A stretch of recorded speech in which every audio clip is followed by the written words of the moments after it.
Chapter 15. Taking God's Name in Vain.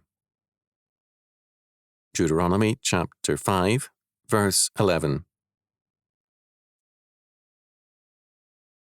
Thou shalt not take the name of the Lord thy God in vain. For the Lord will not hold him guiltless that taketh his name in vain. Deuteronomy chapter 5, verse 11. When man reads the Bible, he seems determined to take the most minimal meaning wherever possible. As a result, this commandment is read as a prohibition on the vain use of God's name. Certainly this is true, but is this all the law means? In the Bible, name and person are closely linked. The name is expressive of the person. God's name is a statement that makes it clear that he transcends definition. I am that I am, Exodus chapter 3, verse 14, although he reveals his nature in his revelation. The biblical concept of names tells us that names should be a form of identification and should tell us about the person named. For this reason, people in Scripture often change names. We do not know the original name of Abraham, but we know that it was first changed to Abram and then to Abraham. Since a name represents in Scripture the person named, it also represented his person. We have this still in terms such as, in the name of the king, or in the name of the law. Thus, the name of God represents all the authority of the triune God. It can therefore be said, in brief, that to take God's name in vain means primarily to invoke his authority falsely. In this sense, taking the Lord's name in vain is more a sin of churchmen than of unbelievers. We understand from this meaning of name why a married woman as well as unmarried daughters carry the name of the husband and father.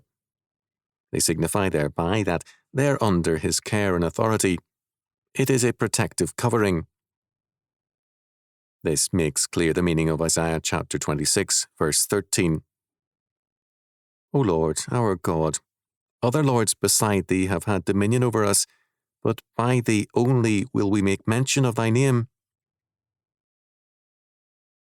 The meaning of the second clause is, having sinned and repented, we will now rely on thy name or authority only and will acknowledge none other name.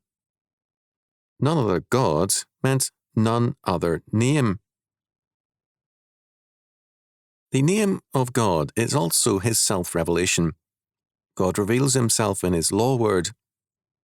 It is the expression of his being and name. To take God's name in vain means to despise or neglect God's law word while professing his name. An ancient inscription from Sidon mentioned, Ashtoreth, the name of Baal, meaning that this Ashtoreth was a manifestation of Baal. In the New Testament, the term, the name of the Lord, is repeatedly cited from the Old Testament, Matthew chapter 6, verse 9, John chapter 17, verse 6, verse 26, etc. According to J.A. Motcher, the biblical doctrine of name can be summed up in three propositions. First, Motcher is more emphatic than we have been. He holds, the name is the person. This is supremely true of God, but it is to some degree true of all of us. We think of ourselves inseparably from our name. When asked who we are, we give our name. It's who we are. We are not anonymous, and we do not like being reduced to a number. One of the punishments of imprisonment is being reduced to a number. When Social Security began, and then again when computerization began, there was much hostility by people against the reduction of people to numbers. We are not numbers. We are persons, and we have names. When people actually seek anonymity, Their society begins to die because it is being depersonalized and dehumanized. Second, the name is the person revealed. Motcher states that Isaiah speaks of the name of Yahweh rather than simply Yahweh, because the name of Yahweh means Yahweh in all that fullness of divine power, holiness, wrath, and grace which he had revealed in his character. God's name is a refuge because God has revealed himself to be so. Our social security number will not identify us to people, but our name will. Third, Motcher says, the name is the person actively present. To call upon the name of the Lord is to invoke his presence. To invoke the name of the law is to invoke the state's power and authority.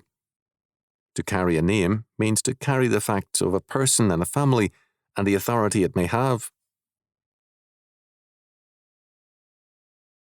To return to the common idea of this commandment, it is certainly true that profanity is a serious misuse of the name of God.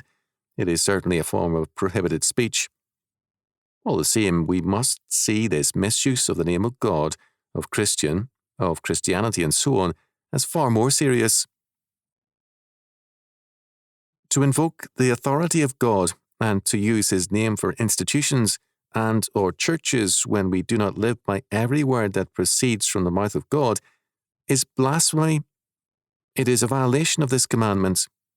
None such men nor churches are guiltless. The Hebrew word shav, translated as vain, has the connotation of evil, desolation, or desolating, futile, useless, falsely, or lying. It means that God's name is actively put to evil use and is used to mask ungodliness. Its use is a deception. Thus, it can refer to false labeling, calling something godly when it is thoroughly ungodly.